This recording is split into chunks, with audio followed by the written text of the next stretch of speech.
Buenas tardes, estimados colegas. Hoy, después de un año de trabajo arduo, de muchas ideas, de mucha innovación, de mucha creatividad, tenemos el gusto de presentarles nuestra página web de Psicólogos Emprendedores. Una idea que nació originalmente en una red social, una idea que se cristalizó en una feria, una idea que se cristalizó también en el marco de nuestras sesiones de Noches de Psicólogos y en nuestros próximos programas. Este es el esfuerzo también conjunto de todos ustedes. Lo pondremos al servicio de la sociedad y también al servicio de ustedes, nuestros psicólogos en toda Colombia. Bienvenidos.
Buenas noches de nuevo, estoy con micrófono apagado, siempre me pasa. La costumbre de entrar siempre en reuniones y tener uno el micrófono apagado. Buenas noches a todos. Buenas noches a todos. Estamos aquí en Psicólogos Emprendedores con Sala de Análisis, nuestro espacio de debate, donde hoy tenemos dos invitados con una amplia trayectoria en su área y vamos a hablar de un tema que a veces se porta polémico, a veces es, digamos que complejo de poner sobre la mesa, porque en este tipo de discusiones a veces nos llevamos a la parte emocional más que argumentativa. Precisamente la idea de estos debates es que hablemos desde la parte argumentativa, que argumentemos, que llevemos el tema a la profundidad del análisis real y no hacer ataques personales. Por lo tanto, hoy que hablaremos sobre el tema de la intervención, ¿sí? Por cuadro de depresión desde la psicología y la programación neurolingüística, la diferencia entre la psicología y el coaching. Entonces, vamos a contemplar, pues, primero las reglas del encuentro mientras llegan nuestros dos invitados, mientras aparecen aquí en pantalla. Entonces, solo debe debatirse un tema a la vez en el curso del debate. No vamos a estar hablando de una pregunta y vamos a saltar a otros temas y todo eso, no. Vamos a concentrarnos en la pregunta que se hizo y tratar de ser lo más puntual posible. Deben evitarse los ataques y las descalificaciones personales. Los debates deben limitarse a los méritos de un tópico y cada participante tendrá un tiempo específico para fijar su postura o contestar a su oponente. Y este lapso será acordado pues de antemano ahora cuando empecemos la charla. Yo indicaré los turnos en los que va a estar hablando cada uno para que podamos hacer de una manera mucho más puntual la intervención. Quiero comentarles, pues vamos a hablar de la depresión, todos pues conocemos algo sobre el tema, pero para ello pues vamos a aclarar de entrada qué es un poco la depresión, para que sobre eso empecemos a centrar la discusión y ya cada uno de nuestros panelistas profundizará en el tema. Sabemos que la depresión es una enfermedad clínica severa, es más que sentirse triste o que me siento triste por unos días, ¿sí? No, es algo más profundo que eso. Realmente son unos sentimientos de sentirse, unos sentimientos de debacle y donde pueden llegar con unos pensamientos persistentes que pueden llegar a interferir con su vida cotidiana, ¿no? Sabemos que algunos de los síntomas pueden ser sentirse triste o vacío, tener una pérdida de interés en las actividades favoritas, un aumento o la pérdida del apetito, no poder dormir o dormir demasiado, sentirse muy cansado, sentirse sin esperanzas, irritable, ansioso o culpable, dolores de cabeza, calambres o problemas digestivos, ideas de muerte o de suicidio. Son algunos de los síntomas, algunos presentan más síntomas, pero digamos que estos son en resumen algunos de los síntomas iniciales. Tenemos de entrada pues a nuestra primera invitada de esta noche, ¿sí? Ella Uy, perdón, es que no alcanzo a leer bien. Adriana Soto, psicóloga clínica, terapeuta ocupacional con un MBA de la Universidad del Valle, certificada en terapia cognitivo-conductual por el Beck Institute de Pennsylvania y por la American Hypnotherapy Association en hipnoterapia, con más de 13 años de trayectoria profesional. Ha trabajado los últimos años en su propio emprendimiento digital con el propósito de democratizar el acceso a la salud mental a nivel global. Ella es nuestra primera invitada, nuestro invitado por la parte del coaching, nuestro ponente pues en este panel es Eduardo Bernita, máster en PNL, coach ontológico, conferencista internacional y desarrollador de equipos de alta competitividad. Yo, por supuesto, el presentador, me encuentra como @dígame Pérez en las redes sociales. Soy Gustavo Pérez y aquí tenemos nuestra primera panelista, Adriana Soto. Adriana, muy buenas Hola, noches. buenas noches, ¿cómo estás, Gustavo? Muy bien, gracias. Vemos que Eduardo está presentando problemas para poderse conectar. No le ha podido conectar aún la cámara y el micrófono, entonces tenemos que retirarlo para que pueda volver a intentar la conectividad. Muy buenas noches a las personas que nos están viendo, a Dubán, Erika, Diana, Ever y Dani Torres, las personas que nos están viendo. A lo largo del debate, pues pueden estar haciendo sus preguntas. También llegó Lee Amy, entonces me toca acercarme, estoy ciego y boté las gafas. ¿Sí? Entonces, Suele esto sí está pasar. complicado. Sí, sí, sí, ya uno llega a los 40 y ya empiezan a mostrarse los efectos de estar pegado uno a la pantalla, entonces estoy presentando ya, no sé, como presbicia, yo no sé qué será esa vaina, Pero pero eso ya no es no por la veo, pantalla, eso ya es el proceso ya, propio del envejecimiento. sí, ya me estoy volviendo viejo también, pero es que hasta hace un año podía leer bien, ya de un año hacia acá empecé a perder la visión, también Me estoy pasó muy igual. pegado a la pantalla, de un momento a otro, uno como que, ay, me echa a perder. Ah, caramba. Bueno, tenemos 16 personas viéndonos, tenemos 11 personas que le han dado like. Por favor, denle compartir, suscríbanse a la página de Psicólogos Emprendedores y comenzamos con este debate. Pues mientras Eduardo logra conectarse, la primera pregunta es: ¿cómo desde tu quehacer? ¿Cuál es tu quehacer? ¿Quién eres tú? Ya leímos algo de tu hoja de vida, pero ¿por qué en este momento consideras que eres una persona idónea para hablar acerca de la depresión? Adriana, hola. Perdón, es que tuve un delay, qué pena, ¿me repites un momento la pregunta otra vez? Ok, porque ya hablamos un poco de tu hoja de vida y pues acerca de lo que has hecho como profesional, pero ¿por qué consideras que eres una persona idónea para hablar del tema de la depresión en este instante de este debate? Perfecto. Bueno, primero que todo, tengo 13 años de experiencia clínica trabajando en la parte, en la clínica, en la práctica privada. En todo este tiempo, pues he atendido muchísimos pacientes con depresión. Adicionalmente, como una persona formada en la terapia cognitivo-conductual, pues puedo decir, digamos que tenemos la posibilidad de poder practicar una técnica que es la que ha mostrado mayor efectividad en el manejo de este tipo de situaciones en la parte depresiva. Adicionalmente, la técnica, por ejemplo, cuando fue planteada por Beck, pues surge precisamente en el manejo que se intentó dar de la depresión. Entonces, digamos que hay casi que un nacimiento propio de la técnica desde la depresión, que obviamente después se extendió a otro tipo de intervenciones, pero pues finalmente inicia desde allí. Adicionalmente, he tenido diferentes tipos de pacientes con diferentes cuadros clínicos, diferentes niveles de depresión, eh, y digamos que allí en ese momento uno empieza no solamente a tener la técnica como tal, sino a tener el esquema mental, a saber cómo es la mejor forma de intervenir, no solamente, digamos, con la parte de lo que está validado, sino ya uno como profesional, es que empiezas tú a ver, ¿sí? ¿Qué es lo que realmente tiene un efecto en las personas?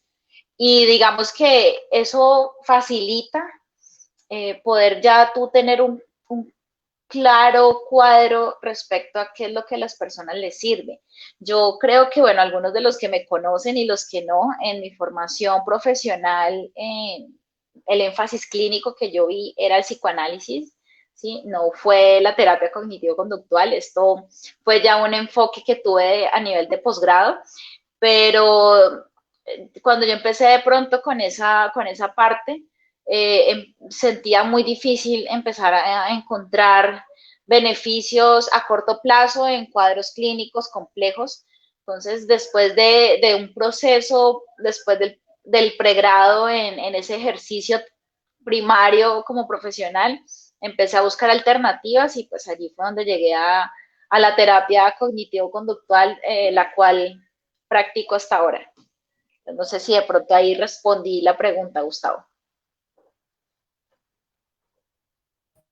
Sí, perfectamente. Pues seguimos esperando que Eduardo pueda solucionar sus problemas técnicos. Entonces, pues creo que vamos adelantando preguntas con respecto al tema y luego se las volveremos a hacer a Eduardo, pues para poder empezar a debatir, pero vamos aclarando tu punto de vista mientras tanto, y es que, ¿cómo identificas que un paciente puede llegar a presentar cuadro de depresión? ¿Cómo Okay. nosotros evidenciamos eso? Bueno, lo primero que tenemos que revisar es que hay en la práctica clínica profesional, hay todo un protocolo y un proceso que se debe de realizar para poder manejar e intervenir a un paciente con depresión y para poder incluso darse cuenta si tiene o no depresión. Lo primero es que hay una serie de sintomatologías, ¿sí? Que son propias del cuadro, como tú las mencionaste al inicio. Esas sintomatologías están consagradas en diferentes manuales diagnósticos, como el DSM-5, el CIE-11. Entonces, digamos que ahí empieza como una de las primeras fases. De forma adicional, hay pruebas, ¿sí? Validadas para poder identificar si hay o no depresión clínica. Una muy buena, por ejemplo, es el test de depresión de Beck, que permite de cierta manera poder entender, ¿sí? Si, como corroborar un poco si ese tipo de situaciones que la persona manifestó inicialmente y que se pueden corroborar con los manuales diagnósticos coinciden o no. El test nos da como un segundo insight. Adicionalmente, hacemos entrevistas clínicas, entonces esa entrevista clínica permite identificar realmente algunos otros patrones que están concomitantes a la depresión. Adicionalmente, pues desde el enfoque cognitivo-conductual se hace un análisis funcional, se hace un análisis desde la parte cognitiva, desde la estructura cognitiva, aplicando el modelo para poder entender cuáles son los pensamientos, si hay pensamientos negativos de sí mismo, el futuro, los otros.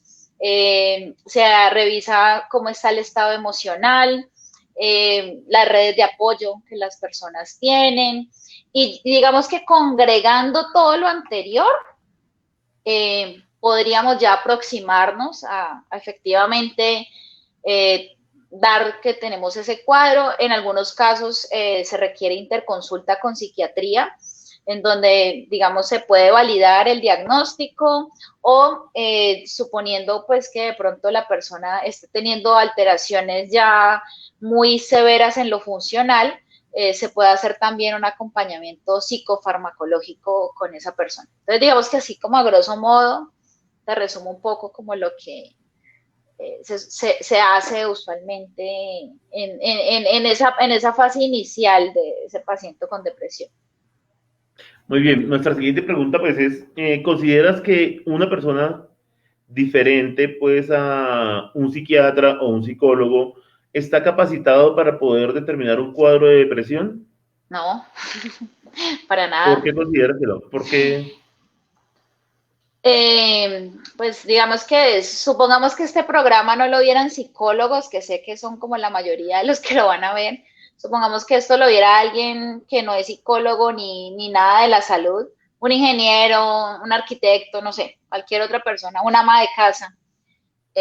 Si tú revisas todo lo que mencioné anteriormente, hay que hacer un proceso muy complejo, ¿sí? En donde hay que entender la psicobiología, el comportamiento, la cognición, hay que saber acerca de la cultura de las redes sociales. Y cuando digo redes sociales no me refiero a Facebook, ¿no? Sino a las redes con las que cuenta el usuario. Hay que entender cómo funciona también los neurotransmisores, cuando se afectan, incluso cuando puede requerirse una situación de emergencia. Sí, yo tengo que tener ese conocimiento para saber, por ejemplo, cuándo remitir. Yo no puedo decir, ay, es que los medicamentos son malos, son adictivos, lo que sea, no. Yo tengo que saber cuándo esa persona necesita un sostén farmacológico porque químicamente hay una afectación grande. Entonces, son cosas muy complejas, ¿sí? Multifactoriales, que son propias de la formación de un psicólogo y también de un psiquiatra. ¿Sí? También hay otros profesionales de la salud que no necesariamente tienen todo el proceso paso a paso como nosotros, pero que también cooperan, que son, por ejemplo, los trabajadores sociales, los terapeutas ocupacionales. Entonces, son personas que tienen un bagaje que les permite hacer aproximaciones o diagnósticas o terapéuticas y difícilmente quien no tenga esa formación o quien de pronto solamente haya adquirido elementos en cursos cortos, pues siento que no va a poder tener como todos esos criterios para poder ayudar a esa persona, sobre todo en la parte terapéutica, porque en eso sí quiero ser clara. Hay un amigo puede ser una ayuda, ¿sí? En algunos casos algunos grupos religiosos o grupos familiares, pero una ayuda puede implicar una red de apoyo, puede implicar, no sé, un sostenimiento económico, pero eso no es equivalente a la terapéutica.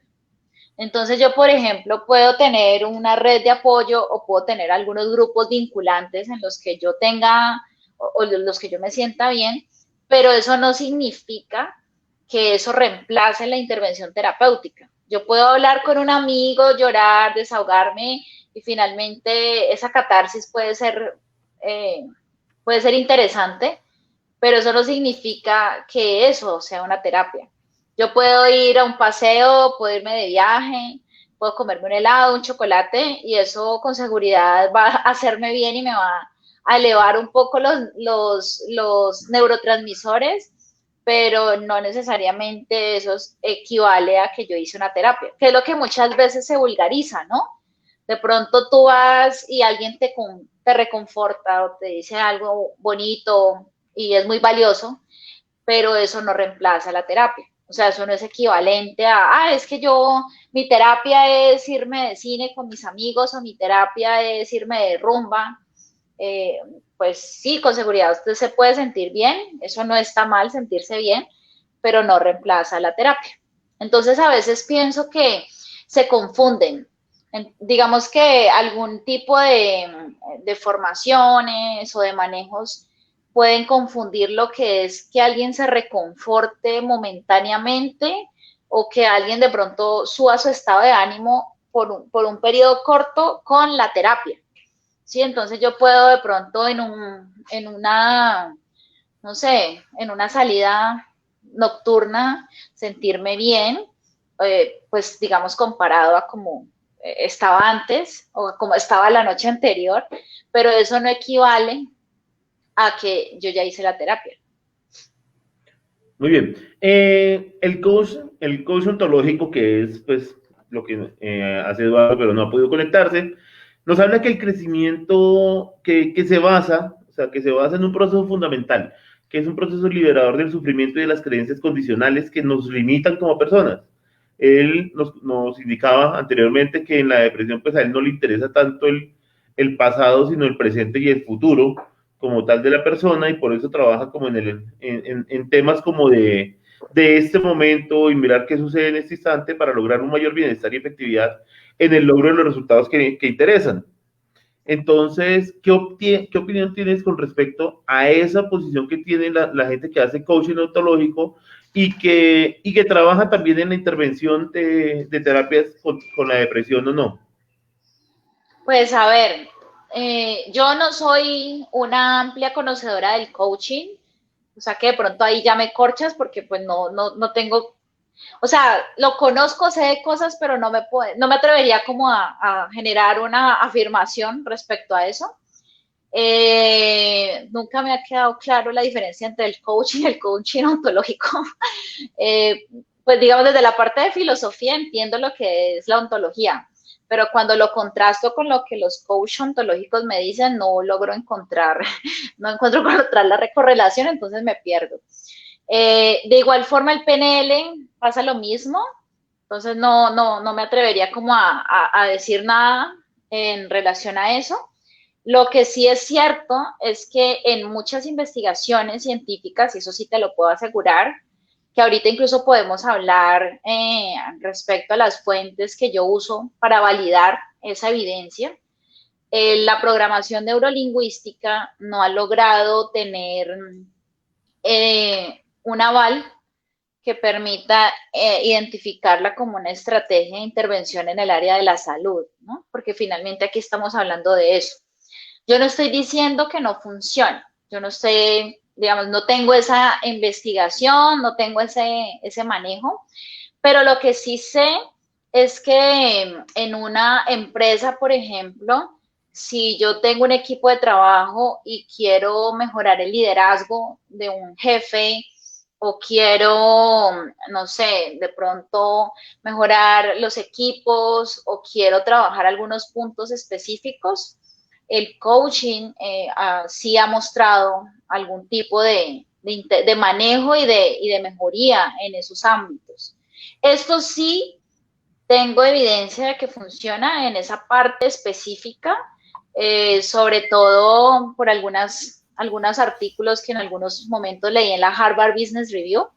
Más sin embargo, pues digamos que no podría como aseverarlo por completo, porque, insisto, no es mi área de conocimiento, pero digamos que sí han habido resultados interesantes, llamémoslo así, del coaching como una herramienta gerencial para ciertas habilidades blandas necesarias en los entornos organizacionales, ¿sí? De eso por lo menos tengo el conocimiento que se han visto resultados y todo. También han habido algunas críticas en ese sentido, pero digamos que recuerdo que alguna vez leí un artículo casualmente de la Harvard Business Review que hablaba que aunque hay resultados en unos ámbitos, suele ser difícil cuando de casualidad te llega un cliente que tú le vas a trabajar algo organizacional y esa persona tiene una situación de salud mental quizás no identificada. Entonces sí se ha visto que cuando la persona tiene algún cuadro clínico no identificado, ¿sí? O de pronto ya identificado, no sé, pero se hace esta intervención, suele tener resultados peores. Incluso puedo pasarte la fuente porque yo lo recuerdo que lo guardé. Sí, ahorita miro si lo alcanzo a buscar. Entonces, digamos que cuando la persona tenía una situación de salud mental, hacía estas intervenciones organizacionales, el resultado al parecer era nefasto. Cuando no las tenían y se trabajaba específicamente el punto organizacional, creo que era bien, digamos, aceptable y daba puntos desde esa parte. Ok, perfecto. Bueno, ya tenemos a Eduardo con nosotros. Eduardo, muy buenas noches. Voy a retirar un momento a Adriana, pues para que quedemos los dos charlando y poder adelantar pues lo que ya hablamos con Adriana contigo para equiparar el punto del debate. Entonces, Eduardo, muy buenas noches. ¿Cómo estás? ¿Me escuchas bien? Sí, por supuesto, hermano. Te escucho muy bien. ¿Qué tal me escuchas tú? Muy bien, perfecto. ¿Te escuchas bien? Ya solucionado el problema técnico. Bienvenido esta noche acá. Eduardo, sí, a veces se complica la conectividad y además que a esta hora hay mucha gente conectada, entonces a veces es difícil que el internet funcione. Bueno, Eduardo, la primera pregunta es, ¿cuál es tu, digamos, cuál es, no solo, no tu hoja de vida, ya de tu hoja de vida ya hablamos al principio cuando te presentamos, sino es cuál es tu experiencia personal que llevas en tu área profesional para poder trabajar con el área de la depresión, con pacientes con depresión? ¿Cuál es tu Bueno, mira, experiencia? básicamente, ya, si hablamos de una experiencia ya reglamentada, certificada, con personas que he venido trabajando, te podría decir que tengo 2 años. Pero desde allí, desde que inicié a estudiar ya profesionalmente lo que es la programación neurolingüística, lo que es el coaching, tengo alrededor de, voy a cumplir 4 años. Pero obviamente esto no inicia allí, ¿no? Ya esto hace 10 años atrás yo comencé con autoeducación.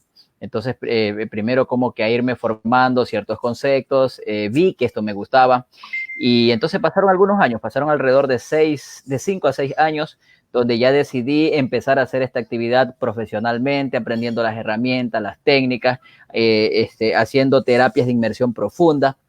Primero aplicándolas obviamente en mi vida, con mi familia, y luego pues ya lo he empezado a hacer también con personas. Ahora, por ejemplo, con esto de la pandemia y demás, aprovechando herramientas como Zoom, como Skype, como el mismo WhatsApp, para poder hacer terapias a través de estos medios. Es allí donde pues ya me he estado fogueando más, digamos, ¿no? Entonces eso te podría decir que es en sí, en base a la pregunta que tú me has realizado, mi estimado. Gracias.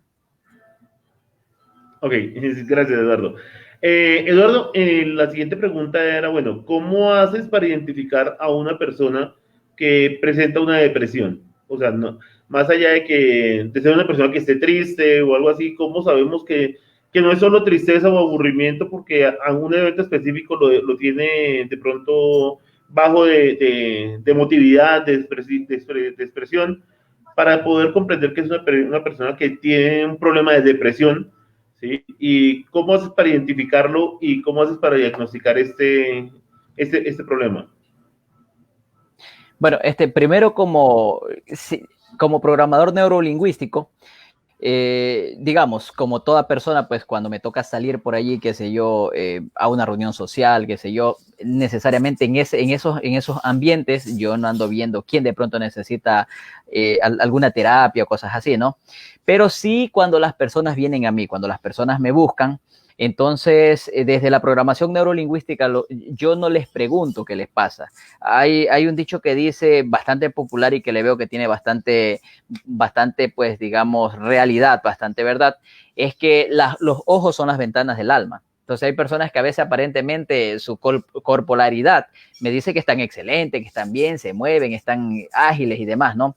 Pero sin embargo emanan una tristeza a través de sus ojos. Y es allí donde de pronto yo llego, ¡pum!, veo que ahí hay algo. He aprendido a través de estos años de prácticas que a través de los ojos yo puedo diagnosticar cómo una persona está y en sí verificar qué es lo que le está molestando, ¿no?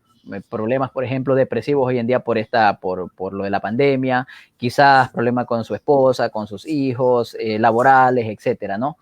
Y entonces, desde la programación neurolingüística, no buscamos tanto lo que es qué ocasionó esa reacción en la persona, sino lo que nosotros hacemos es verificar cuál es un estado. O sea, en programación neurolingüística entendemos muchísimo que los seres humanos siempre estamos fluctuando en estados. O sea, y según los estados en los cuales nosotros nos encontramos, es lo que vamos a proyectar. Entonces, por ejemplo, si yo ahorita pues tengo una cara como muestro una cara de felicidad porque me siento feliz, porque me gusta lo que estoy haciendo, pero si yo me voy a un lugar donde de pronto no es como que el adecuado para mí, entonces automáticamente mi corporalidad cambia, mis gestos cambian, la templanza o la semblanza de mi rostro va a cambiar, aunque yo diga, sí, estoy bien, pero mi lenguaje corporal dice otras cosas. Entonces, en lo personal, yo lo que identifico a las personas cuando van hacia mí que tienen algún problema, es por eso, o sea, hombros caídos de pronto también, ¿no? Mirada no arriba, sino que están como un poquito cabizbajo, como se dice. Entonces, esas son una de las herramientas que yo utilizo. Y desde allí, como te decía, con programación neurolingüística, nosotros no preguntamos qué le pasó. Nosotros trabajamos directamente en el estado que esa persona tiene.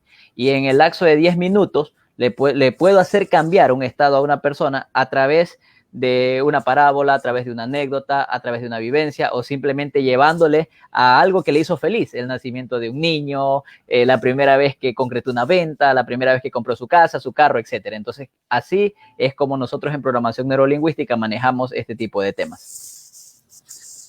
Ok, bueno, y la última pregunta ya para que te actualices con las preguntas que habíamos hecho con Adriana es, ¿consideras que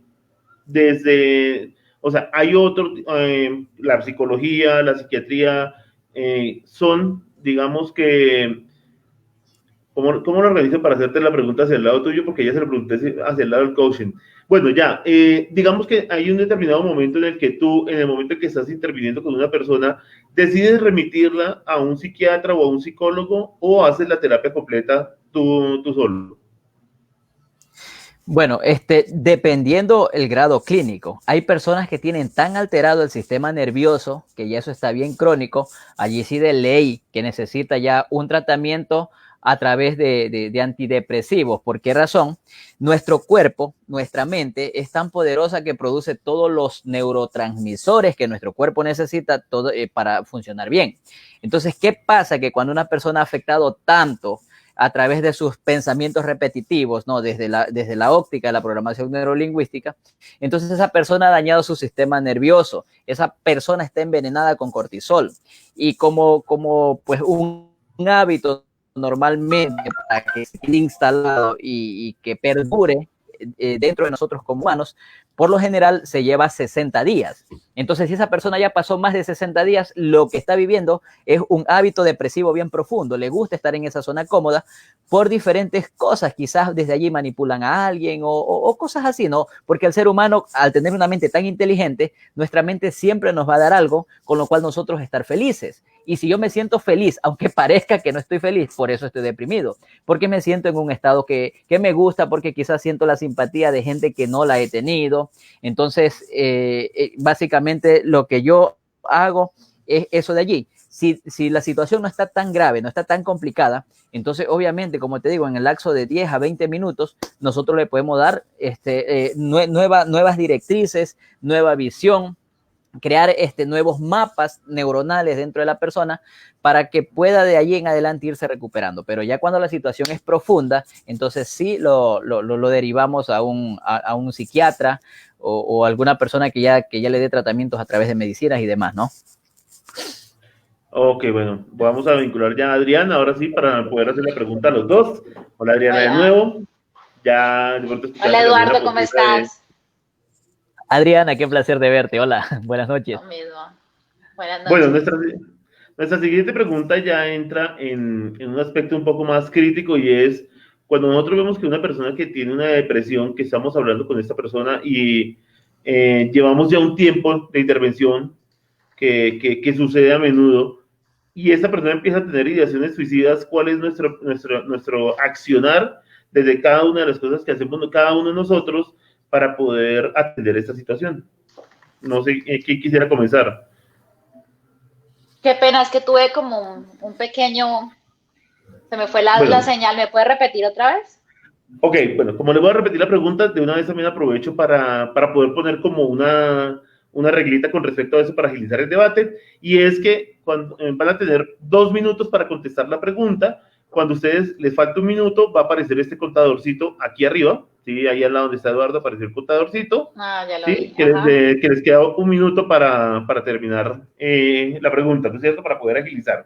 Entonces, vuelvo y les hago la pregunta. Cuando ustedes están atendiendo a una persona que tiene un cuadro de depresión, ¿cierto? Pero ya empieza a tener ideación suicida, ¿cómo hacemos para intervenir en ese momento? ¿Qué hacemos en ese instante para poder hacerle la atención necesaria a esa persona? ¿Quién quisiera empezar? Listo, Eduardo. Dale. Perfecto. Yo lo que en esos momentos hago es, como te decía antes, cambiarle el estado a una persona. Yo les voy a presentar aquí algo. Me avisan si ahí lo ven bien. ¿Sí? Ya. ¿Qué número ustedes están viendo de allá hacia acá? Acá estamos viendo el 6. Yo veo el 6, sí. Ya. Ustedes ven el 6 y yo veo el número 9. Y si ahora le cambiamos la dirección a esto, ¿qué número ven ustedes? El El 9. 9.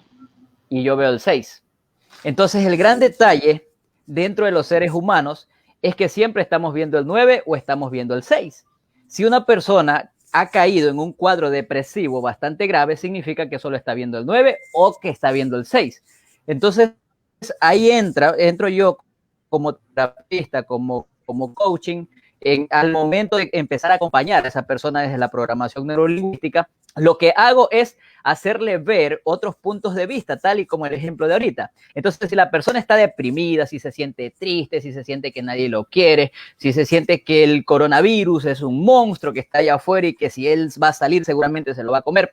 Entonces, lo que yo hago desde la programación neurolingüística es cambiarle esa perspectiva, cambiarle ese estado, cambiarle esos pensamientos a través de nuevas ideas que permito que ingresen a su cabeza a través de las palabras que yo digo, a través de mi voz puedo pues crear dentro de él unos engranajes mentales diferentes para que pueda analizar la situación de una perspectiva diferente, como por ejemplo le puedo decir, sabes, es verdad, pero imagínate qué pasaría si tú te terminas muriendo hoy.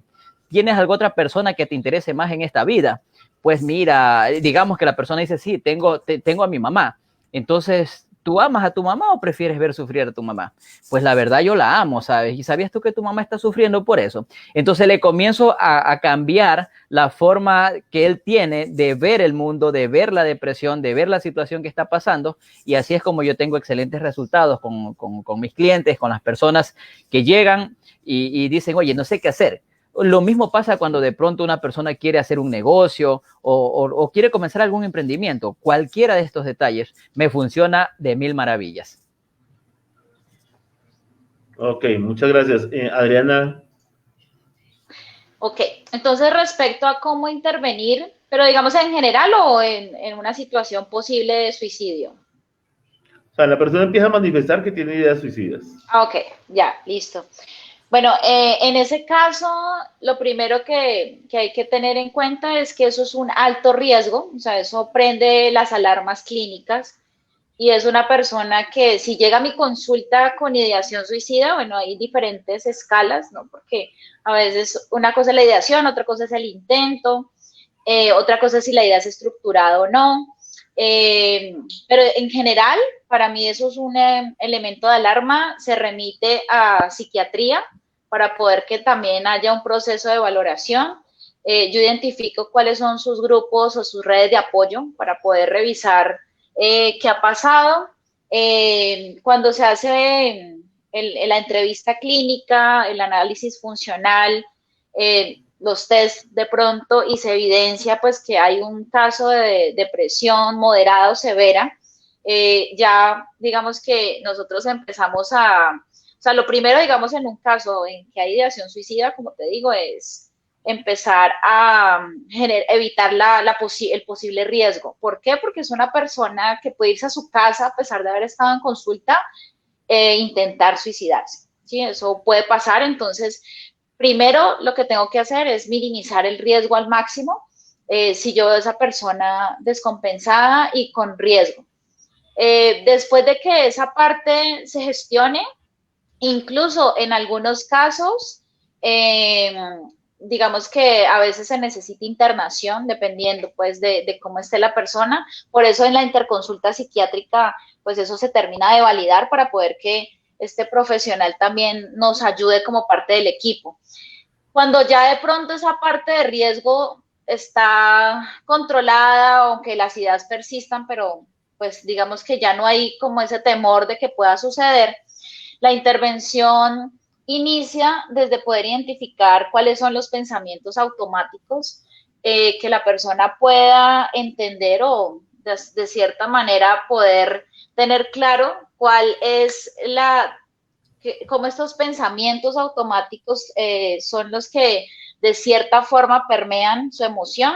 No obstante, también es importante tener claro si hay algún tipo de trastorno de la personalidad, porque, por ejemplo, la distimia suele ser un trastorno de largo plazo que no tiene, por así decirlo, como síntomas muy severos, exceptuando los picos, y pues eso también hay que verlo, o si no, o si también tiene de pronto un borderline, bueno, todo eso hay que entenderlo porque pues el tratamiento varía de acuerdo a eso. Cuando yo empiezo desde allí, empiezo a hacerle a la persona una psicoeducación en términos de que entienda qué es la depresión, cómo funciona, para que se empodere igual de su tratamiento y pueda tener las condiciones para empezar. Bueno, digamos que es un poquito más largo, pero trato de pronto de centrarme en lo que tú manifiestas, en que fuese una situación como de emergencia. Ya ahora, si quieres, podemos ampliar un poco más la intervención como tal. ¿Qué pasó? Ok, no, un delay ahí, una entrada de audio. Bueno, siguiente pregunta. Nosotros vemos que la depresión, más allá que un estado de ánimo, es una situación más de complejidad mental, donde en cierta forma cada uno de los dos ha hablado que ya no es un asunto de sentirse emocionalmente bajo, sino que ya hay una afección a nivel cerebral, mental, de ideario y de imaginario. Con respecto a esto, ¿qué opina Eduardo del tratamiento que hace la psicología de la depresión? ¿Qué opina Adriana del tratamiento que propone Eduardo acerca del coach para atender a una persona con depresión? Y pues me gustaría que cada uno le hiciera una pregunta al otro para poder determinar cuál es nuestra postura con respecto al tema de la atención de pacientes con depresión. Perfecto. Adriana, yo te hago una pregunta. ¿Cuál es el tiempo en el cual tú, por lo general, cuando aplicas una terapia, esperas tener un resultado con un paciente, con un cliente, con una persona? Eso depende, pueden ser 10 sesiones, pueden ser 5, 15, 20. ¿Y las sesiones cada qué lapso de tiempo las haces? ¿Cada 15 días, cada mes, cada semana, cada día? Al principio, cuando hay ciertas afectaciones, pueden ser semanales, después quincenales y ya las últimas de control. Perfecto. ¿Alguna pregunta que tú tengas al respecto de lo que yo expuse? No, todavía no. Quiero, pues digamos, como saber tu opinión, como siguiendo la pregunta que hizo Gustavo. Excelente. O Gus, ahí como que nos perdimos. Salió Gustavo. Gustavo se fue, nos dejó. Nos dejó abandonados. No, digamos que creo que de acuerdo a lo que entendí, Gustavo te pregunta primero a ti respecto a cuál es tu opinión respecto a la intervención o a lo que yo conté un poco, y la misma pregunta mía hacia ti. Entonces, si quieres, retomemos un poco eso, ya que Gustavo nos abandonó. Ya, mira, yo lo puedo, desde mi óptica, yo puedo percibir, puedo sentir que quizás, obviamente comprendo tu punto de vista porque tú no lo practicas de esta manera, es como que muy engorroso el proceso, ¿no? Vuelta con la programación neurolingüística, lo que nosotros hacemos es que vamos al grano. O sea, no me importa lo que hayas pasado, lo que importa es que estás así. Y desde aquí es donde voy a trabajar contigo. Y si estás bastante complicado, si tus pensamientos te están gobernando, si estás haciendo cosas que no quieres hacer, como de pronto detonar por todo y andas constantemente de mal humor, o estás con ese estado de que no quieres salir de casa, pero quiero recuperar mi estilo de vida que tenía anteriormente. Entonces, ahí es donde yo voy, por ejemplo, con este tipo de terapias y de herramientas, que tengo muchas, que puedo ayudarle a salir rápido. Y yo creo que finalmente, ¿no? Tú sabes que la verdad en sí no existe, ¿no? O sea, porque la verdad son diferentes tipos de hipótesis que se manejan en sí. Entonces, pero hay algo que sí marca bastante la diferencia y son los resultados en base a lo que uno hace. Y en lo personal yo he experimentado muy buenos resultados, primero en mi vida, teniendo un montón de control, por ejemplo, tener la solvencia y la capacidad de poder conversar como ahorita converso, siendo una persona tartamuda. La programación neurolingüística me ayudó, me fortaleció y hizo que yo tenga esa capacidad de desenvolvimiento. Lo mismo dentro de mi hogar, llevando una vida mucho más equilibrada en cada una de las 7 áreas principales de la vida que todos tenemos. Entonces, desde allí, imagínate, las personas que me conocen, entonces me buscan, ¿por qué? Porque ven el estilo de vida que yo estoy manejando, dentro solo, pues, de mi familia, ¿no? Porque tengo amigas, porque yo te comenté que a mí me gustaba lo que es la psicología, me gusta la psicología, de hecho, ¿no? Y entonces fue como que lo primero, desde que estaba muchacho, siempre como que me llamó bastante la atención. Solo que yo vi que el proceso es como muy engorroso, es como muy largo para dar un resultado. Y acá me gustó como más o menos como un microondas. Voy, conecto el agua, 2 minutos la tengo caliente, algo así, ¿no? Entonces, claro, yo sé que no es algo duradero, pero para sacar a alguien de una emergencia es espectacular. Y luego, obviamente, también sí sé herramientas y ahí sí ya aplicaría un tratamiento, digamos, dependiendo del caso de la persona, pero a través de reprogramaciones mentales, a través de hipnosis, manejo bastante lo que es la hipnosis ericksoniana, a través de meditación, por ejemplo, a través de audios sobre lo que la persona quiera trabajar. Quiero trabajar mejor mi personalidad, mi autoestima, entonces allí también va un audio de autoestima, un video. Entonces esa es la manera como yo en lo personal lo he estado manejando, mi querida Adriana. Vale. Bueno, hay un punto, y creo que ahí ya nos acercamos un poco a la materia. Lo que sucede es que allí tú estás haciendo una generalización con Ajá. base a tus casos personales. Algo que le funciona a Juan o a Pedro, puede haberle funcionado a Juan o a Pedro. Es más, tú puedes tener testimonios de personas que te digan que les funcionó. Lo que sucede es que cuando nosotros hablamos de ciencia o cuando nosotros hablamos de que algo efectivamente sí sirve o no, nosotros tenemos que referirnos a que pueda servirle a muchos.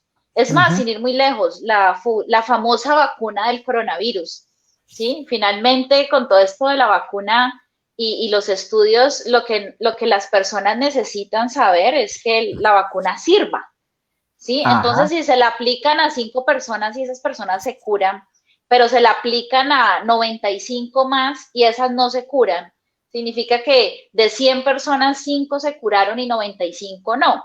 Entonces, si tú te quedas solamente con las 5 que se curaron, ignorando que 95 no se curaron, pues obviamente tú estás teniendo un sesgo basado en tus experiencias personales, que finalmente no está mal, porque pues la parte personal influye porque es lo que nosotros vemos de cara todos los días, pero no es algo que se pueda generalizar. Entonces, por eso te digo que es una generalización apresurada, porque cuando yo generalizo, o sea, cuando yo voy a decir la vacuna X funciona para el coronavirus, significa que yo tengo los estudios y yo tengo casi que una certeza de decir esto va a servir. En psicología funciona similar. Entonces, ¿qué sucede? El coaching, digamos que ha mostrado, y creo que se lo dije a Gustavo, digamos que nace mucho en los entornos empresariales, pero finalmente, después de, digamos que muchos de los estudios que se han hecho, y por aquí incluso encontré uno, que es bien interesante, porque fíjate que en unos estudios que se hicieron en la Universidad de Sydney, encontraron que entre el 25 y el 50% de las personas que buscaban coaching tenían niveles clínicos significativos de estrés, ansiedad y depresión. O sea, de acuerdo a esto, estamos hablando que casi que la mitad de tus clientes, o al menos el 25% de ellos, tienen una situación de salud mental que amerita un profesional de la salud, ¿sí? Pero como las personas, digamos que tienen tanta resistencia a eso, prefieren sentir que van a un coach y no a un profesional porque sienten que ir al profesional es como reconocer que están enfermos. Entonces, ¿qué significa? Que cuando tú haces una intervención, incluso voy a retomar algo que tú dijiste ahora, que me parece interesante, tú mismo reconociste que la intervención no es duradera, porque mira que tú dices, no, yo sé que esto no es duradero, pero después hago otras cosas, porque de cierta manera tu objetivo es sacar a la persona del momento. Yo no estoy negando que eso funcione, es más, puede ser que una intervención tuya sí afecte el estado emocional de la persona. O sea, puede ser que yo vaya donde ti estando muy triste y salga de donde ti estando menos triste. Yo eso no lo refuto porque además eso se nota. La emoción, digamos que es algo que suele ser No se puede visible. ocultar. Pero, exacto, pero el hecho de que tú le cambies la emoción a alguien no significa que tú estás interviniendo terapéuticamente, ni muchísimo menos que estés contribuyendo en que el cuadro clínico en mención, que es la depresión, vaya a cambiar, ¿sí? ¿Por qué? Porque cambiar la emoción, a mí me puede cambiar la emoción por muchas cosas. O sea, por ejemplo, yo pude haber perdido a mi madre hoy y de pronto mañana me como un helado y a pesar del dolor, puede que comer ese helado me reconforte. O puede ser que abrazar a mis amigos me reconforte y la emoción cambie. Pero eso no significa que por eso yo ya hice el duelo.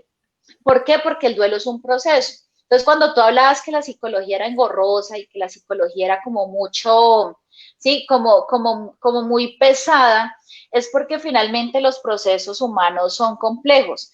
Yo tampoco estoy de acuerdo con algunas intervenciones exageradamente largas, sí, en eso también te aclaro porque en psicología hay diferentes líneas, ¿sí? Entonces, digamos que es cierto que yo tampoco estoy de acuerdo en que uno tenga que ir 2 o 3 años al psicólogo para sentirse mejor, pero también es cierto que una intervención moderada o una intervención adecuada, yo siento que difícilmente se va a hacer en 10 minutos.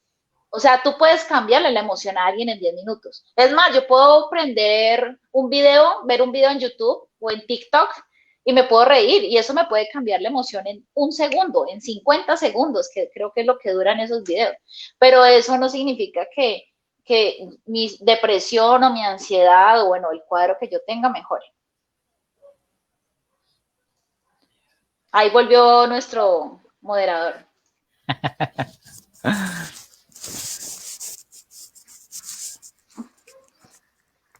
Gus, no te escuchamos.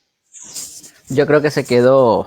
Ya, otra vez. Es que siempre tengo la costumbre que cuando me salgo de pantalla, muteo el micrófono, pero cuando entro se me olvida desmutear.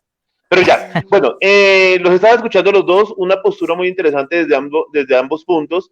Viene una última pregunta y es relacionada con que, digamos que nosotros cuando hacemos intervención en la salud mental y cualquier tipo de salud, ¿sí? que nosotros estemos hablando, siempre debemos ser un ente regulador. Si soy un médico, siempre me está regulando la supersalud. Si soy un psicólogo, pues me regula el colegio de psicólogo o algo así. ¿Qué ente regula cada una de sus accionarios? Porque igual del accionar de cada uno, con respecto al tratamiento de la depresión, porque estamos hablando que muchas veces los errores que cometemos nosotros en la intervención mental de las personas a veces se pagan con la vida y la vida del paciente, ¿cierto? En un caso de depresión, nosotros, como lo estaban hablando ahora, podemos acabar de hablar con una persona y media hora después esa persona tomó la decisión de suicidarse. ¿Por qué? Porque estuvimos hablando sobre todo lo que quería, pero en la depresión estamos hablando no es un estado de ánimo, sino es una enfermedad, un trastorno mental, ¿no es cierto? Que está presente todo el tiempo en la vida de la persona. Entonces, cuando nosotros llegamos y decimos, no, es que le subí el ánimo y todo esto, muchas veces puede llegar a ser momentáneo y toda la cuestión, y nuestro paciente puede llegar a terminar, pues, quitándose la vida. ¿Quién nos regula nosotros frente a este accionar? ¿Frente a quién debemos responder más allá de los familiares con respecto a nuestro trabajo profesional y ético que nosotros hacemos en la intervención en este momento en el tratamiento de la depresión? ¿Quién de los dos quiere contestar? Comencemos con Adriana, en ese momento que Eduardo comenzó la vez pasada. Le tocó el turno a Adriana. Ok, bueno, nosotros tenemos varios entes reguladores. Lo primero es el Colegio Colombiano de Psicólogos, que es como el regulador primario.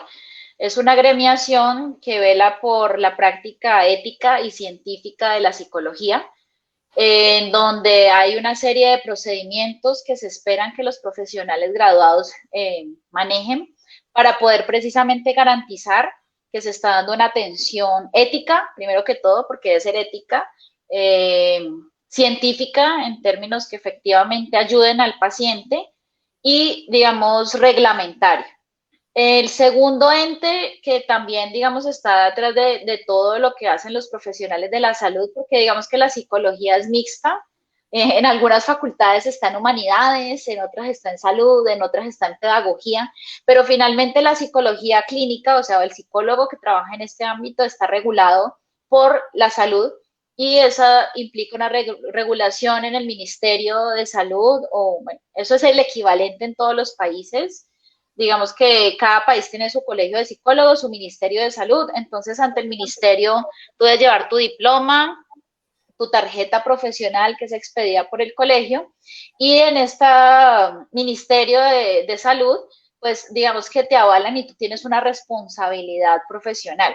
Pues tanto así que incluso por eso uno a veces paga pólizas de responsabilidad, porque en caso de que a uno un paciente se le muera o le pase algo, no sé, ¿qué pasa si a un paciente mío dice, no, es que yo desde que fui a las terapias con Adriana me puse peor, o yo después de que salí de allá fue que me intenté suicidar, la voy a demandar porque ella es tan mala que antes hizo que me suicidara o que me quisiera suicidar?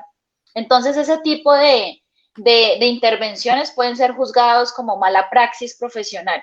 Entonces, en ese sentido, esa mala praxis profesional, pues es penada, ¿sí?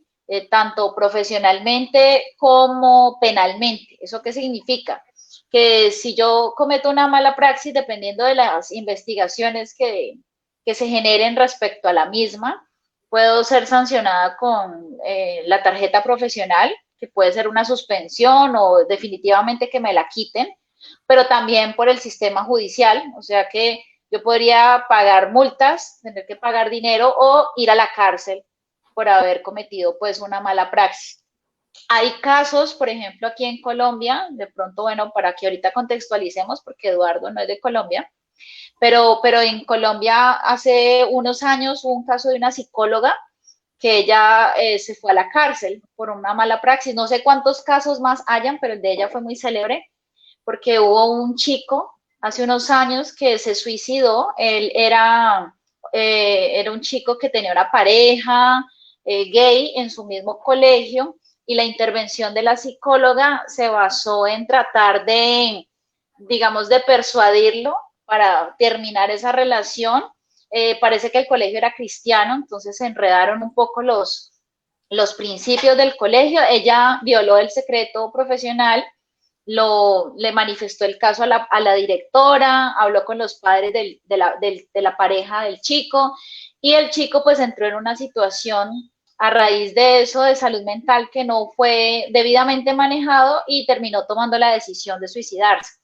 Después de muchas investigaciones, creo que a ella le retiraron la tarjeta profesional inicialmente y después le pasaron una demanda penal, y creo que en este momento todavía está pagándola, al igual que la directora del colegio. Yo no sé si hay más casos, supongo que sí, pero de pronto no son tan célebres, pero pues ese es célebre, y fíjate que es una demanda que terminó pues, con la carrera, el prestigio, la vida de una persona y la señora en la cárcel, ¿no? Entonces, digamos que así como en grosso modo, ese es el cuento desde la parte de la psicología y del por qué precisamente nosotros tenemos una responsabilidad, y sobre todo porque en salud mental también puede estar la vida en juego. O sea, nosotros no estamos en urgencias, pues corriendo como en sala de emergencias para que una persona se reanime, pero sí es cierto que si en nosotros también puede estar la vida y la muerte de alguien que está pensando en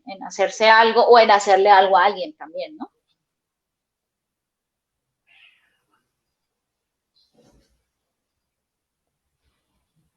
Gus, no te escuchamos, ya acabé. Sigue Eduardo entonces, me imagino.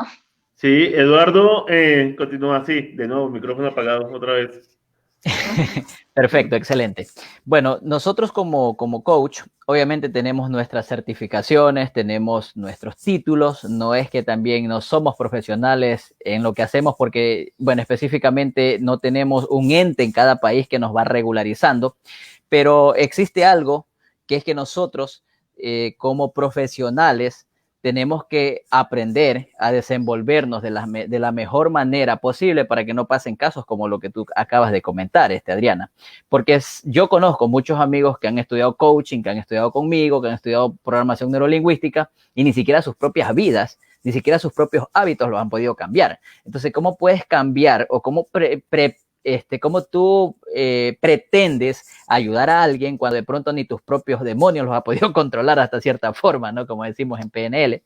Entonces, ¿qué es lo que nosotros realizamos con las personas que están en este tipo de cosas y por qué es tan poderoso y no es un videíto de TikTok que coge y te motiva y te cambia la emoción o un heladito. No.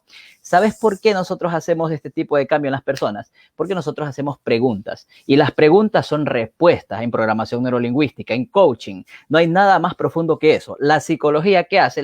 La psicología te impone a que tú cambies algo, a que tú dejes a tu pareja, a que tú te alejes de lo que te está haciendo daño.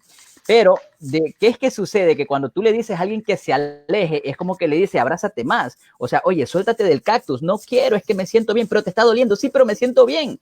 Quiero la atención. Entonces, si yo procuro hacer que una persona se salga de ese ámbito, de esa hábitat donde está, obviamente le estoy haciendo mal. ¿Por qué? Porque una persona convencida a la fuerza de algo sigue siendo del mismo equipo contrario, aunque diga, sí, está bien, lo voy a hacer. Y por eso hay mucha gente que termina suicidándose. ¿Qué hacemos nosotros como coach?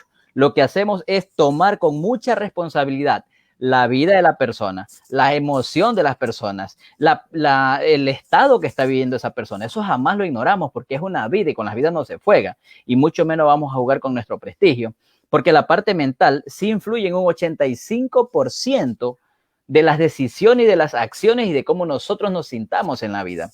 Entonces, lo que nosotros hacemos como coach en sí es eso. Ir a hacer preguntas y las preguntas que le hacemos sacan las respuestas de esa persona. Entonces la persona por sí misma dice, sí lo quiero dejar, sí lo quiero hacer o no lo quiero hacer o pues prefiero para después, qué sé yo. Pero nosotros como profesionales lo que hacemos es llevarle inteligentemente, le guiamos a través de preguntas bien hechas, bien estructuradas en su momento para que la persona tome decisión y salga de ese lugar donde está y después dice, sí, lo pude lograr. Porque nosotros no le resolvemos la vida a nadie. Nosotros ayudamos que esas personas vean ellos mismos cómo resolverla a través de preguntas inteligentes. Bueno, ok, pero no nos respondiste a la pregunta de quién valida esas preguntas, quién valida la praxis que estás haciendo, quién hace un control sobre esa intervención que se está haciendo sobre la salud mental de una persona, como nos lo responde Adriana, porque pues no veo en la respuesta que haya un ente de control que certifique que esas preguntas efectivamente son las indicadas y no son las preguntas que en ese momento me parecieron las indicadas. Que no, con respecto a eso, no sé si hay un ente de control para un coaching, para quienes ejercen el coaching en el momento de intervenir a una persona. Básicamente, las escuelas donde uno se ha certificado. Obviamente, antes de darte una certificación, uno tiene que estudiar por el lapso de 3 años, de 2 a 3 años. Tienes que estudiar para aprender lo que es el coaching y aprendemos en la práctica. Entonces, por ejemplo, si yo estudié con IFC, entonces la IFC me da mi licencia como coach ontológico y yo tengo que regirme a ciertos parámetros, a ciertas reglas que ellos tienen como empresa, ¿no? Como escuela de capacitación. Y si yo estoy haciendo prácticas indebidas de lo que sé, estoy, no sé, manipulando, estoy utilizando para fines netamente egoístas y para mí y míos, entonces alguien me pone una denuncia y ese ente a mí me clausura totalmente mi licencia que yo tenía para poder ejercer coach. Lo mismo pasa, yo estoy acá en Ecuador, por ejemplo, en una escuela que se llama José Torres y Asociados, que fue donde recién inicié, y ellos de la misma manera, o sea, me dan el aval, me dan el respaldo, pero si yo comienzo a hacer cosas indebidas, no estoy aplicando bien los parámetros de la PNL, pues mi código puede ser cancelado y mi código es internacional para poder ejercer esta profesión en todos los países del mundo. Entonces, eso es lo que tenemos que cuidar. La ética ya es algo que no nos lo da la escuela, es algo que nos lo da, que nos lo damos nosotros mismos como personas. Por eso hay buenos coaches y malos coaches, buenos psicólogos y malos psicólogos, es lo que yo he podido experimentar. Espero que ahí haya respondido más o menos bueno, ok, bueno, muchas gracias. Nos hace una pregunta alguien de los que nos está viendo. Y es una pregunta para Eduardo. ¿Cómo diferencias una tristeza de una depresión? Perfecto. Por lo general, una tristeza en una persona es cuando esa persona crea un cambio rápido en su vida. Por ejemplo, llegó aquí, ¿y qué te pasa? No sé, es que me peleé con mi mujer. Ay, constantemente te pasa eso. No, solo hoy. Es que yo quería arroz con huevo y ella me hizo un arroz con carne. Ay, ya, bacán. Entonces conversamos con esa persona y yo veo que lo que está pasando, lo que está viviendo, es una tristeza. ¿Por qué? Porque no se comprendió bien con el amor de su vida.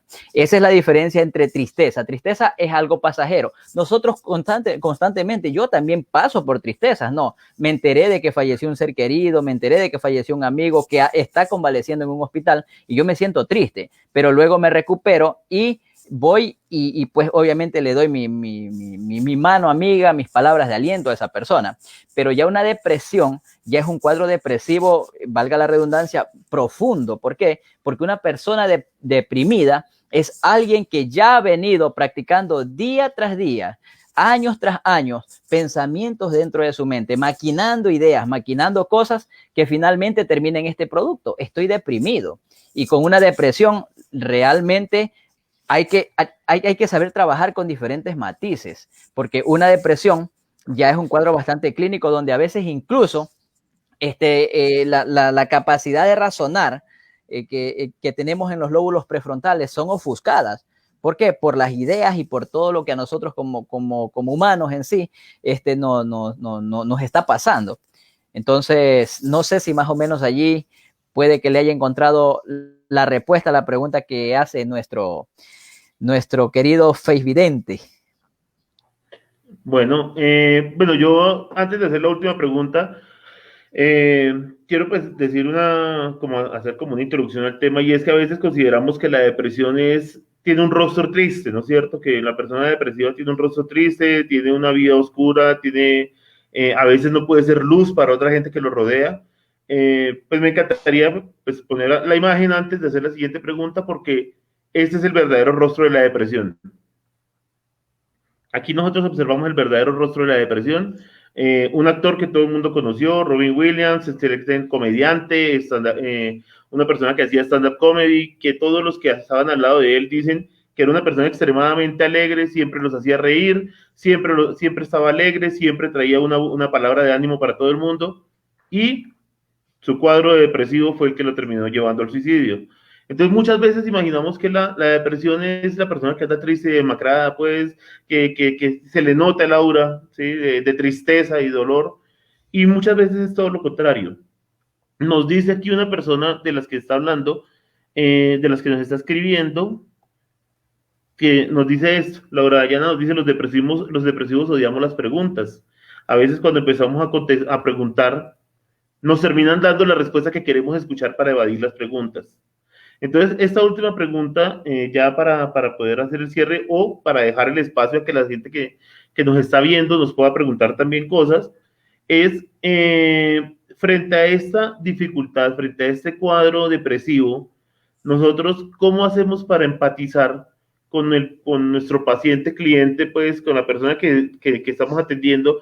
¿Cómo hacemos para empatizar y romper realmente qué preguntas puntuales nos pueden decir a las personas que estamos aquí escuchando, que estamos viendo esta transmisión? Porque también nos lo dice por acá Heber, estando de pronto un poco, pero pues para una persona con violencia sexual de pronto ya se nos sale el tema, pero utilizando esa misma pregunta que se asemeja a esta última pregunta que teníamos programada, es ¿qué tipo de orientación? ¿Cómo es la orientación puntual? Primer paso, segundo paso, tercer paso, hago esto y esto y esto puntualmente. ¿Qué tipo de preguntas orientadoras usamos cada uno de nosotros para poder atender a una persona en un cuadro depresivo?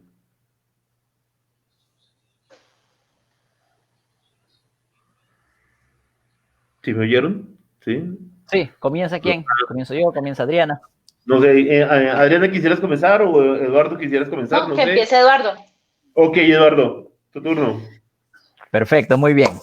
Bueno, cuando eso sucede y veo una persona con cuadro depresivo, obviamente las personas que llegan buscando una respuesta a lo que siento son personas que quieren salir de ese cuadro depresivo y no necesariamente como el comentario que habían dicho por allí, que si estoy en un cuadro depresivo,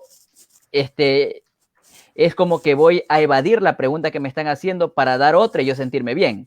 Realmente cuando un ser humano quiere cambiar, realmente cuando un ser humano quiere dejar lo que está viviendo, lo que está pasando, esa persona tendría que abrir su corazón, tendría que abrir su mente y decir, sí, es verdad, acepto que, no sé, mis creencias, lo que he estado viviendo, me ha llevado hasta donde estoy. ahora quiero salir de esto. Entonces, cuando una persona se abre desde esa opción, desde la humildad, a decir, reconozco que estoy mal y quiero salir, entonces, ¿qué es lo que yo le pregunto como coach? Ahí sí vamos a una pregunta puntual y voy a la respuesta a la pregunta que me están realizando. Y es que le pregunto exactamente qué es aquello que te causa depresión. No es que a veces la gente hace ruido, no es que a veces mis hijos no me hacen caso, y es que en mi trabajo no me va bien, o sea, y comienza a ser un cúmulo de cosas que aparentemente, hablando en una globalización, tiene razón, porque todo eso en sí es como que voy cogiendo piedritas por el camino y me las voy tirando encima, es verdad, pero tiene que existir una base que realmente le está causando la depresión a esa persona. Entonces, cuando me da una respuesta general, lo que yo hago es ir más profundo. Perfecto. Y dentro de tu hogar, ¿cómo es la relación? O con tus amigos, qué sé yo, ¿no? Entonces, si la persona me dice, no, lo que pasa es que yo tengo, un caso que me pasó, tengo 3 años casado y la verdad me casé contra mi voluntad. Yo no me quería casar con esta persona, yo amaba a otra persona, pero esta persona, como el rostro que vimos de Robbie Williams, ¿verdad? Estaba feliz, aparentemente estaba todo bien, pero sí, muchas veces ese es el rostro de la depresión. Entonces el ser humano es algo tan complejo, es algo tan neutral, que no sabemos cómo y cuáles son las personas que están deprimidas, porque se puede ocultar fácilmente bajo un antifaz. Sí, ya, entonces, un ratito. Entonces, eso es clave básicamente. Entonces, lo que yo hago es ir y tomar un tema directamente. Si esa persona quiere salir de la depresión, entonces vamos, entramos a qué le está causando esa depresión y ella me dice, sí, él me dice, fue por ese matrimonio que tuve. Perfecto. Entonces, ¿qué hago? Ya tengo con la respuesta que él me dio la pregunta que yo quería escuchar. Ya, entonces, al tener eso de allí, yo lo comienzo, ahí le realizo otra pregunta. ¿Y qué tiempo, por ejemplo, más crees que podrías vivir así? Oye, hermano, por eso estoy así, porque ya la verdad, hasta aquí he llegado. O sea, ya no sé qué hacer.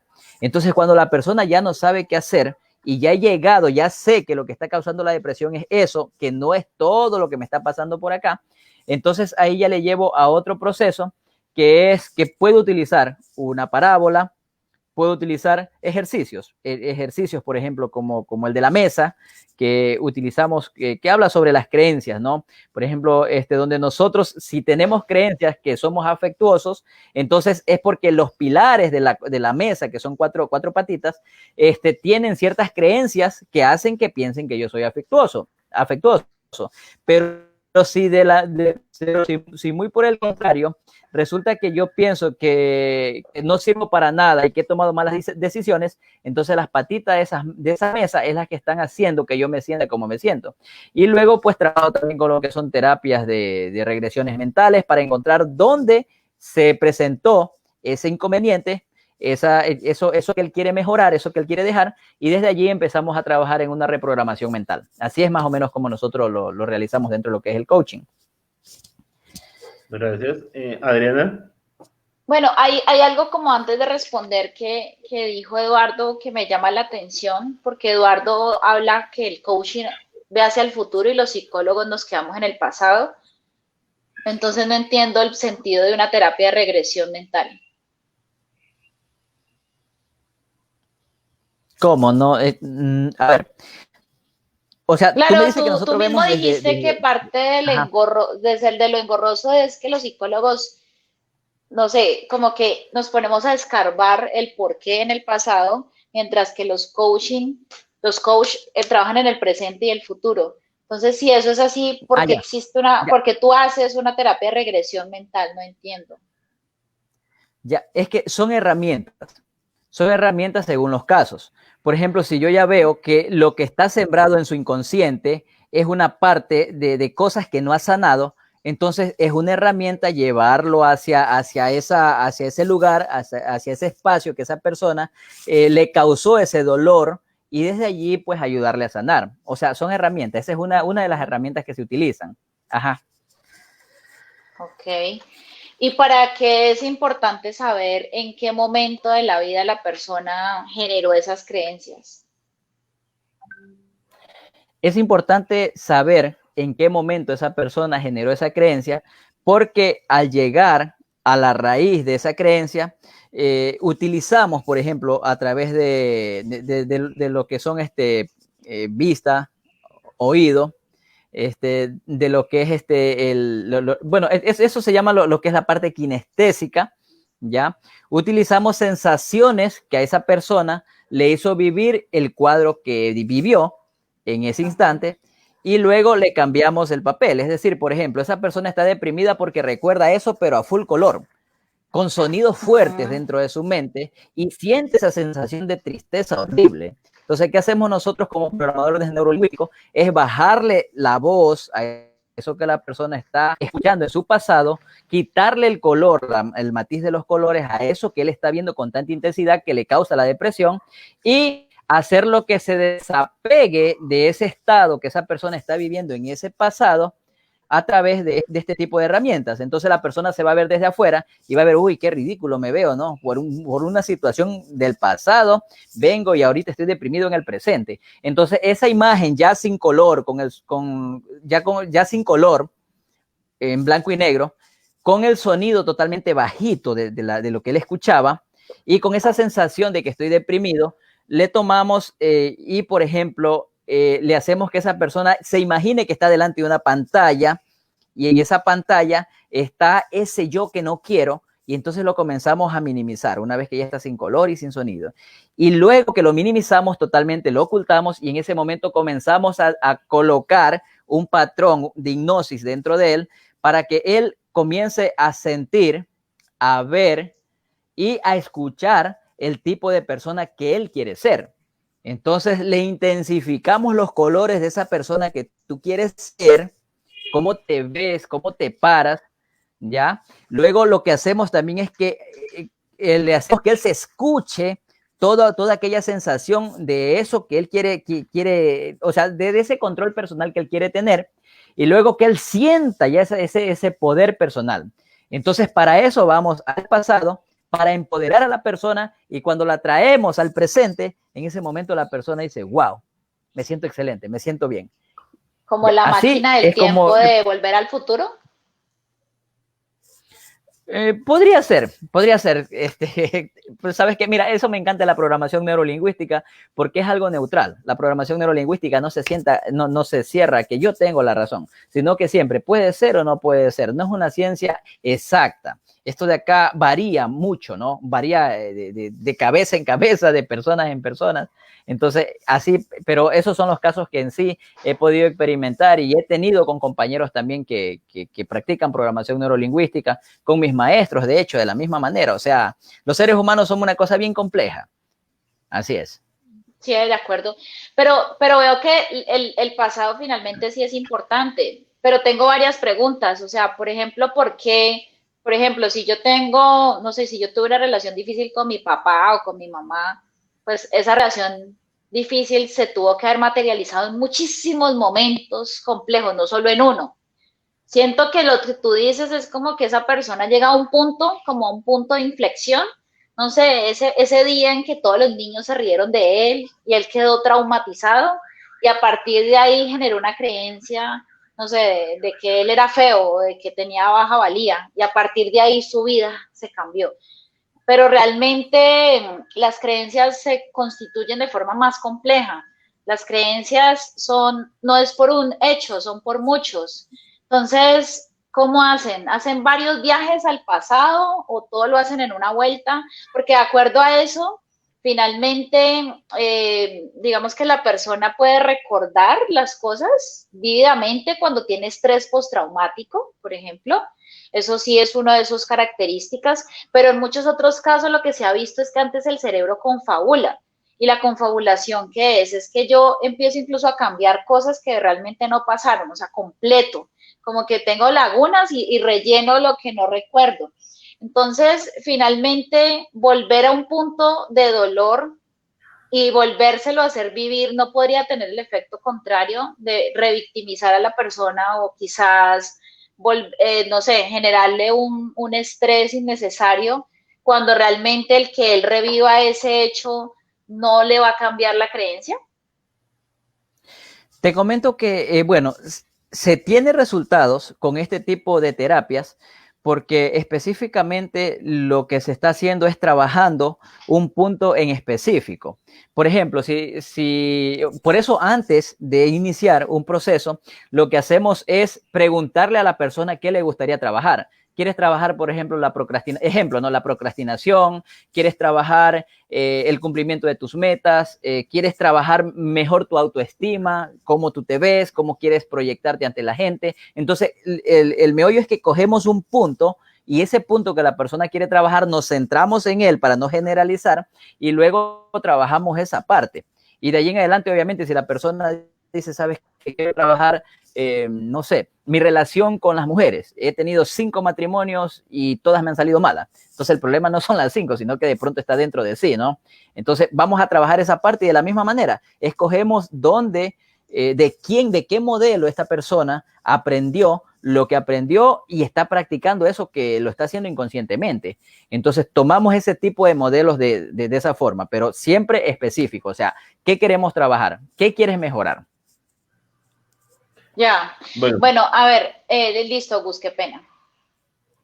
Dale. Ok, dale. Lo que pasa es que, mira, en esto que tú estás diciendo, o sea, vuelvo e insisto, son elementos anecdóticos. Cuando yo te estoy planteando este tipo de cosas, esto tiene un sustento científico. O sea, las prácticas se deben validar en términos de cuántas personas se mejoran. ¿Sí? Cuando, digamos, nosotros hablamos que en la psicología hay un paso a paso, lo que pasa es que pienso que por el tiempo de pronto no nos va a dar como para extendernos en esa parte. Si nosotros hacemos todo lo que tú estás, digamos, diciendo, que volvemos al punto, los colores, el blanco y negro y todo lo demás, yo siento que allí pueden haber cosas que más bien sí podrían colocar a la persona en una situación de estrés, y eso sí está probado porque digamos que hay unos patrones respecto a eso. Entonces, en la parte científica, que es lo que insisto, porque la psicología tampoco es una ciencia, es una disciplina, pero sí basada en la ciencia, que es algo importante. Pero siento que muchas de las cosas que tú hablas son anecdóticas, o sea, son cosas que suceden así, como que me funcionó, como que yo lo hago, pero eso está basado en qué? O sea, ¿cuáles investigaciones, estudios científicos, en donde yo puedo probar que si yo aplico eso a 100 personas, voy a tener una tasa de éxito de qué porcentaje? Mira, la programación neurolingüística tiene su origen en el año 1970. Allí fue donde nació todo esto con 2 personas, Richard Bandler y John Grinder, un lingüista y un matemático. Entonces ellos se maravillaron al ver 3 personalidades de ese tiempo. Uno que era Virginia Satir, una terapista familiar, una psicóloga, terapista familiar bien profunda, que tomaba matrimonios así, ya destruidos o al borde de destruirse, o hijos niños jóvenes en adicciones profundas, y esta señora tenía una habilidad bárbara de hacer que las familias se vuelvan a solidificar, se vuelvan a crear una nueva unión, los matrimonios, y entonces eso llamó mucho la atención a John Grinder y a Richard Bandler, y ellos dijeron, vamos a investigar qué hace Virginia Satir para tener ese tipo de resultados como terapista familiar. Y luego también fueron a uno de esos tiempos mismos que se llama Milton Erickson, que es el creador de la hipnosis ericksoniana, y este señor era en el mundo el que más resultados tenía en estados de hipnosis hacia las personas, que tanto así que, por ejemplo, te podían decir, en este momento te voy a dar que te comas una manzana, y realmente te daban una cebolla, y tú creías que lo que te estabas comiendo era una manzana y te la comías, y la saboreabas espectacularmente bien. Entonces, eso le llamó la atención mucho a ellos, y fueron y investigaron y emularon también a lo que es a Milton Erickson. Y lo mismo pasó con Fritz Perls, que era otro tipo, pero súper que bueno, utilizando lo que es el lenguaje, utilizando las parábolas, utilizando la forma de comunicar. Y es allí donde, la PNL no es una ciencia exacta. Es más, la ciencia no ha aceptado la PNL hasta hace 3 años. Cuando se dieron cuenta, dice Tony Robbins, de que la Universidad de Harvard ya comenzó a ponerle el ojo, porque se darán cuenta que hoy en día el mundo está lleno de coaches por todos lados. y hay buenísimo, y hay que lo siguen millones de personas. Entonces, ¿qué está pasando? O sea, ¿por qué tanta gente está siguiendo a estos locos? ¿Qué están haciendo estos manes que no me están yendo a una ciencia profunda, pero están haciendo revueltos en el mundo, ¿no? O sea, están creando necesidad, o la gente está viendo que necesitan de ellos, aparte de ser algo comercial, desde mi punto de vista, también es que la gente busca algo con lo cual sentirse bien. Es como una adicción, digamos, ¿no? El que está enseñado a... Sí, pero Eduardo, eso es una falacia argumentativa porque si yo digo, por ejemplo, no sé, que el espacio tiene miles de hoyos negros y yo digo, eso lo dijo Stephen Hawking, eso no es válido porque lo haya dicho Stephen Hawking, sino porque hubo un proceso de verificación científica y matemática que validó que eso que dijo Stephen Hawking es cierto. Tú me citas varias personas, terapeutas, psiquiatras, etcétera, etcétera, pero ¿dónde están las pruebas científicas que validen que esa intervención se hizo con un número de gente, el estudio, qué tipo de modelo estuvo, si fue cuantitativo, cualitativo, fue a doble ciego, por ejemplo? ¿Qué significa un estudio a doble ciego? Que yo tomé una población de 1000 personas, cogí 500 personas, le hice hipnosis o le hice la regresión de los colores y el blanco y negro versus 500 a que no les hice nada, y de acuerdo a eso hubo un resultado que las 500 que tuvieron esa intervención mejoraron mucho más que las que no lo tuvieron. A eso me refiero, ¿sí? Porque tú puedes citarme matemáticos, físicos, psiquiatras, filósofos, lo que sea, pero porque alguien lo diga, sea quien sea, no es válido por eso, sino por la demostración empírica. Bueno, volviendo, nos salimos del tema y con respecto a lo que han estado hablando, tengo algo que decir. Efectivamente, pues tengo que darle razón a Adriana, que el hecho de las personas que está citando, ninguno hacía PNL, o sea, Ericsson no hacía PNL, ¿sí? Sino que se basaron en Ericsson para adaptar y poder construir la teoría del PNL. Virginia Satir tampoco hacía PNL, hacía intervención psicoterapéutica, y pues de eso se basaron para construir la PNL, entonces no se convierten en referentes como tal que hicieran PNL, para poder sustentar y para poder aclarar sobre este punto y no irnos por las ramas. No, pero Gus, yo pienso, de pronto hago una pequeña observacioncita porque también he visto los comentarios. Lo que sucede es que no nos salimos del tema porque finalmente en la práctica de una intervención de la depresión desde coaching o desde psicología o de lo que sea, la ciencia es un punto transversal porque es desde donde se valida lo que se hace y de donde cómo podemos poner en juego la vida de un paciente depresivo, por ejemplo. Entonces yo pienso que el argumento o el debate científico es transversal en esta parte de la depresión. Exacto, a ese punto iba. A que nosotros tenemos que empezar ya para terminar y como conclusiones en este instante sobre lo que ustedes han dicho, es que más allá de una intervención terapéutica, nosotros tenemos que tener el cuidado porque estamos tratando con personas. Son trastornos mentales, no son tristezas, no son emociones que se cambian sencillamente con preguntas o de esta cuestión, sino que hay que hacer una intervención a profundidad porque de nosotros depende muchas veces una persona. A veces somos la tabla de salvación de mucha gente que llega a buscarnos y tanto el depresivo como el suicida o algo así muchas veces ni siquiera nunca expresan su deseo de suicidio de manera explícita, sino que a veces empiezan a dar detonantes y claves que estamos pasando por alto. Y eso es lo que sucede en muchos casos con los trastornos psicológicos y con los trastornos mentales.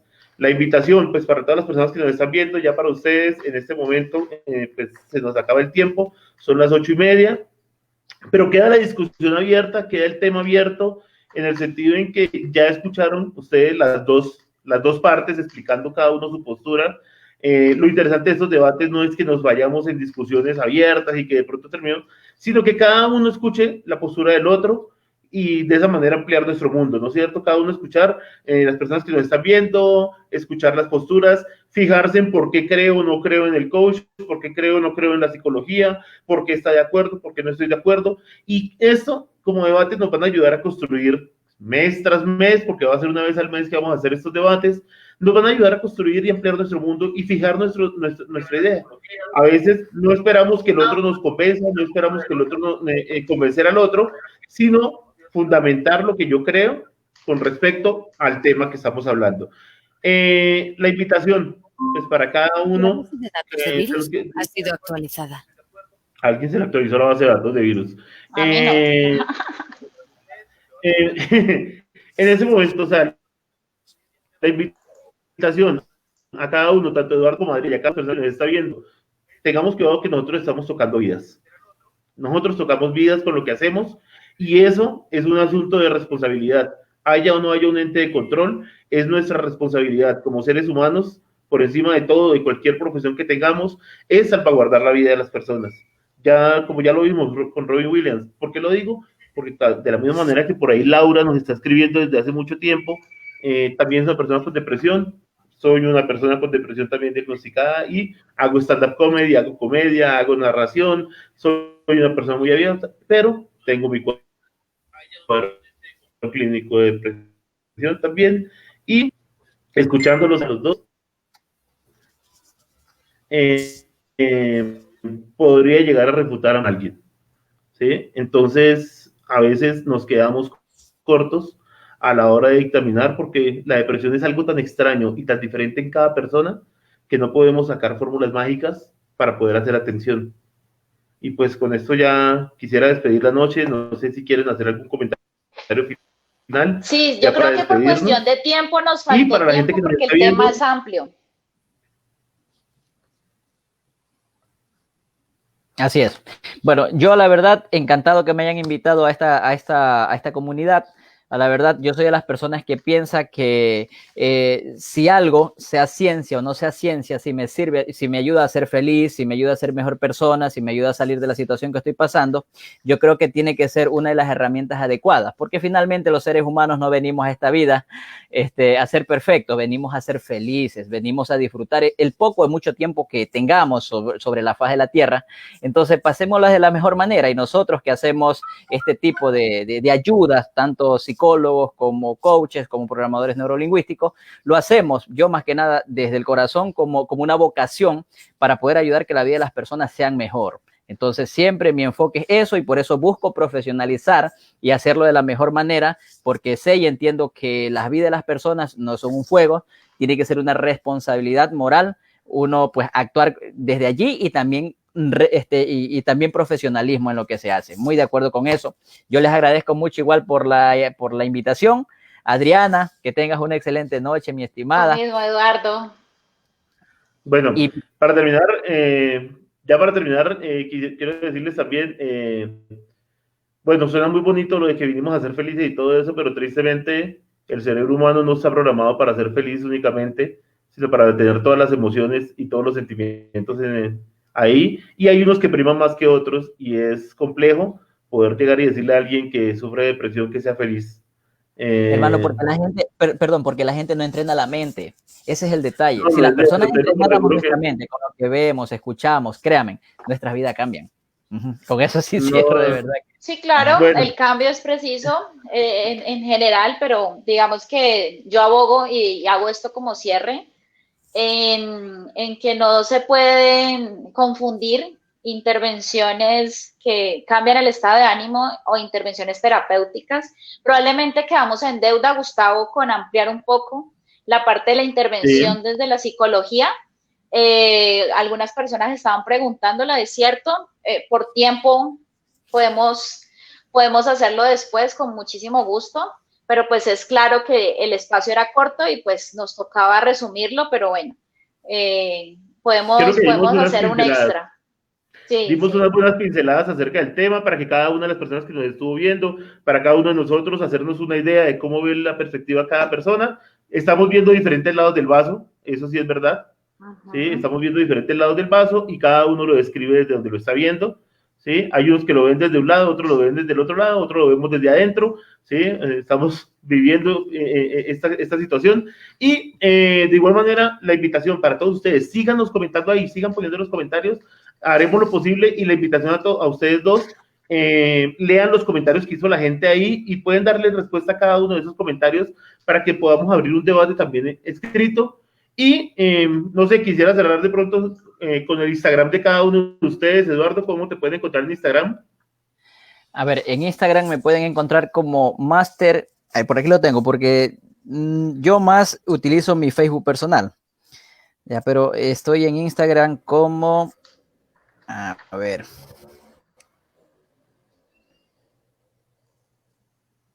Bueno, mientras Eduardo lo encuentra, Adriana, ¿cómo te encuentran Aquí en está. Instagram a ti? Pues recordemos que las redes sociales son importantes para que la gente nos siga, pues estamos en Psicólogos Emprendedores y es la finalidad de poder ampliar nuestra red de gente que nos está acompañando. Eduardo, ¿cómo es tu Instagram? Listo. Estoy como Master-Eduardo Bernita. Ok, Master-Eduardo Bernita. Así lo encuentran. Adriana, ¿cómo te encuentran en Instagram? Adri con Y, S-O y luego O-S. No es muy comercial, lo que pasa es que no lo uso. O pueden seguir el Instagram de mi empresa, que es Progresus, la primera S con doble S, .com.co, Arroba así sale en Progresus. Instagram. Ajá, Ok, @progresus, la primera S con doble S, .com.co. perfecto. Y a mí me encuentran como arroba dígame Pérez y vamos a te cuenta de arroba vendedores19 también en Instagram y muchas gracias a todos ustedes que nos acompañaron. Muchas gracias Eduardo, muchas gracias Adriana y esperamos vernos en una próxima oportunidad en este espacio.